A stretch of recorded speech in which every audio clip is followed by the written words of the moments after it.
Hi, my name is Pete Kendrick, and this is my video essay for the final.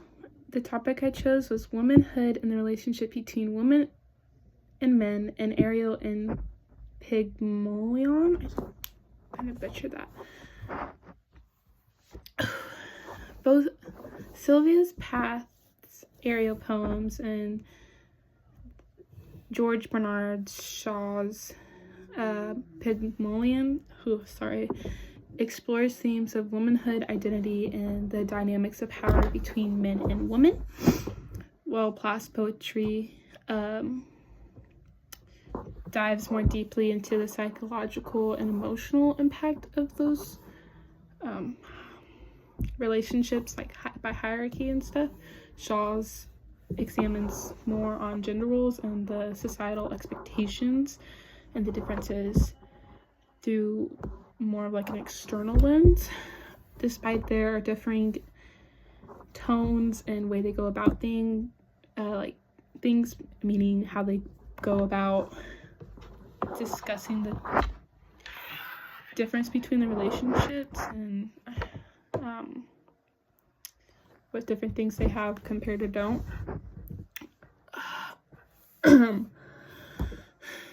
They both critique the ways that women's identities are shaped, disordered, and are portrayed to the outside world through men, and how they were all restrained and held back by men.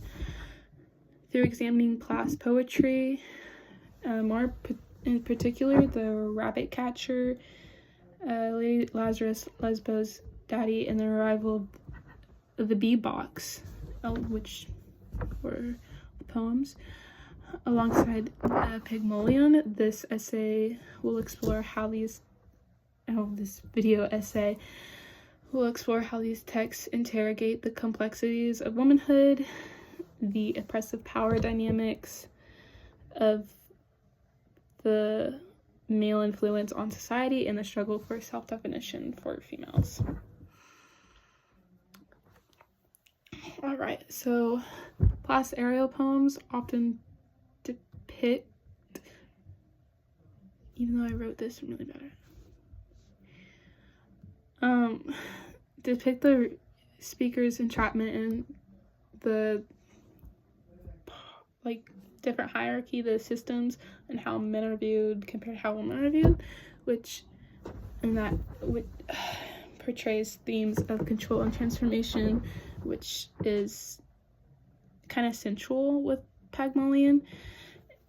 More specifically with the poems in The Rabbit Catcher, the speaker describes a sense of entrapment through the metaphor of snares, which reflects both the psychological captivity and the suffocating restraints and hold that men impose through their dominance. A quote from The Rabbit Catcher: "It was a place of force, the wind gagging my mouth with my own blown hair."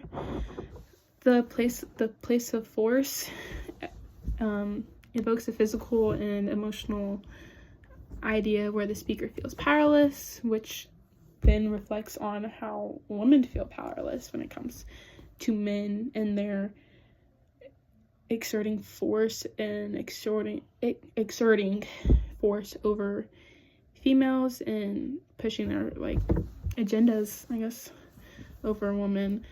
This parallels with the relationship between Eliza Doolittle and Henry Higgins in Pygmalion, where Higgins attempts to mold Eliza into his ideal woman, customize her almost, want you to have this feature, want you to have that personality.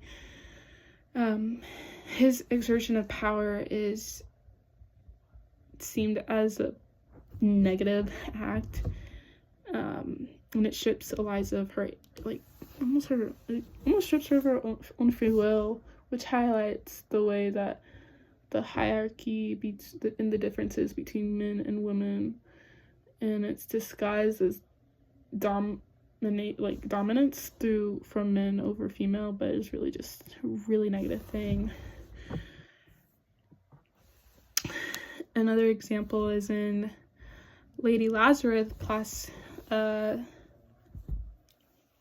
speaker reclaims her own power through an act, like a defiant act of resurrection, which is the more specific. So yeah, a stark contrast to the manipulation and objectification that she endures through the poem. A quote from that is, "Out of the ash I rise with my red hair, and I eat men like air." Rising out of out of ash is similar to like a phoenix. It's gonna be a big nerd moment, but in Harry Potter, the phoenix dies and is reborn through the ash more specifically. So the phoenix-like imagery symbolizes the speaker reclaiming her free will, which in this poem is being resistant to male dominance. Similarly to that, Eliza's transformation in Pygmalion is an act of self-assertion. Particularly, it plays a role in the conclusion, where she rejects Higgins and inserts her own independence, which is girl power. However, when Plas Speaker envisions a triumphant, like, a liberation of men holding strong power over female, her rebellion is like, this wasn't really meant. It's more of a thing that happened and doesn't have a significant impact, so to speak, but it still is significant. It's more nuanced than anything else. And it also, with that, it emphasizes her intellect and her emotional equality, rather than her outright destruction. A third example is Plas' critique of femininity extends to the burdens of motherhood and domesticity, particularly in Lesbos and Daddy. So those two poems, one example. In Lesbos, the speaker's depiction of suffocating domestic life illustrates the resentment and disapproval tied to traditional female roles. An example of that is, "You say I should drown the kittens they smell. You say I should drown my girl." The imagery underscores the destructive expectations placed on women as caregivers. If women don't want to be caregivers now, they're looked down upon, like, you should be caring for the family. But some of them are independent, they want to go out, want to live their life, they don't want kids, and that should be perfectly acceptable. However, sometimes it isn't always. But when females that do make those sacrifices, it's unrecognized. Like, it's like, oh, that's something you should be doing, even though it's a big sacrifice. In Pygmalion, Eliza's femininity is scrutinized in the same way. Like, you don't want to do that? Ooh, look at you.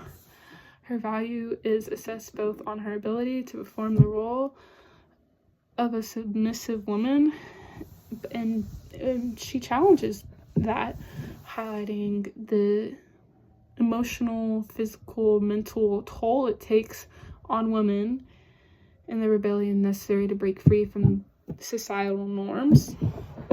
A fourth and final example is from Daddy and the Arrival of the Bebox, which further explores the fragmented identity of women in the shadow of male influence. And Hattie, the speaker, has anger towards her father on both a personal and in a personal way, which is also symbolic, representing her being oppressed, and how men are considered higher up and women are considered way below them. A quote from it is, "I made a model of you, a man in black with a Minnekampf look. The blending of personal and historical trauma emphasizes the persuasive influence of male power, which shapes and distorts female identity. In the arrival of the beatbox, the speaker struggles with a sense of control and responsibility. A quote from that is, "The box is locked, it is dangerous. I have to live with it overnight." The image of containment reflects the tension between societal expectations and the speaker's desire for autonomy, to be herself, or to be oneself, to not have to follow under anyone else. And similarly, Eliza's journey in Pygmalion involves navigating her identity beyond Higgins' influence, so becoming her own self, becoming true to herself. And she also strives to be more than a product of his creation, which, once again, becoming your own self, finding who you are, your own personality, all that crazy little jazz. To end it off, in both Plath's, Ariel's poems and Shaw's Pygmalion present of scathing critique of the dynamics between men and women, exploring the ways in which the hierarchy, which how men and women are viewed, distort female identity in the way they shape it, entrap it, keep them hidden behind the shadows, all of it. Plath's poetry focuses on the eternal struggle for autonomy and self-definition, for being your own self without a man standing beside you. And Pygmalion makes it more dramatic with those themes and how it's portrayed in the circle of societal challenges of womanhood and the necessity for resisting the control that men have over females to become your true self through their respective lenses. So through Plath's lens and Shaw's lens, they underscore how females are so resilient and reclaiming or even claiming their independence from men and rewriting what the narrative should be, that to which female can stand on their own, they can be their own, and they don't necessarily always need a man to keep them grounded, and that women are strong by themselves. Thank you. That was my video essay. I apologize for any miswords, typed it out but can't read.